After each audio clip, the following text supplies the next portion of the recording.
are internationally recognized legal frameworks that agree all people are born free and have a set of rights, called human rights. They apply regardless of ethnic origin, skin colour, sex, language, religion, sexual identity or political opinion. When Forum Seed works for these rights to be fulfilled, it is called a human rights-based approach and is based on the UN Framework for Human Rights. To fully understand the human rights-based approach, we need to look at the two parties involved. On one side we have the individual. This person is born free with a set of human rights. We call the individual a rights holder. On the other side we have the state, responsible to protect and fulfill these freedoms and human rights. It's a legal obligation that the state takes on when signing international human rights agreements. We call the state a duty bearer. The fundamental mission of the state is to create the prerequisites needed so that the people have access to their rights.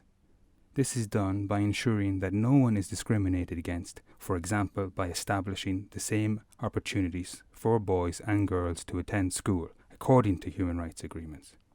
The duty bearer, namely the state, has an obligation to fulfill the rights of the rights holders. In return, the rights holder has a claim on the state to pursue its mission. In a democracy, one could say that the government has been hired by its citizens to meet the state's obligations. Everyone also has a personal responsibility not to discriminate or offend anyone in their surroundings. From a human rights perspective, we must also respect one another. At the same time, we know that the values, norms, and sometimes even the national law can contradict international human rights agreements. In these cases, the state always bears the ultimate responsibility for changing attitudes, cultural expressions, and traditions that are inconsistent with human rights conventions which it has signed.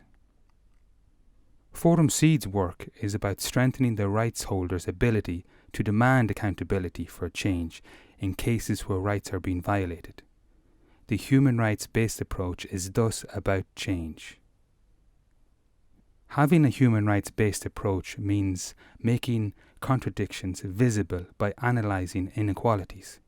We identify who has power over whom in a community or certain context to understand how and when people's freedom to decide over their lives becomes limited.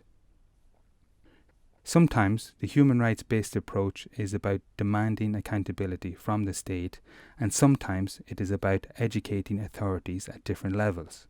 It is also about changing values, attitudes, and opportunities for people so that power and resources are distributed in an equal and sustainable manner. Key to this is increasing gender equality and sustainable use of natural resources.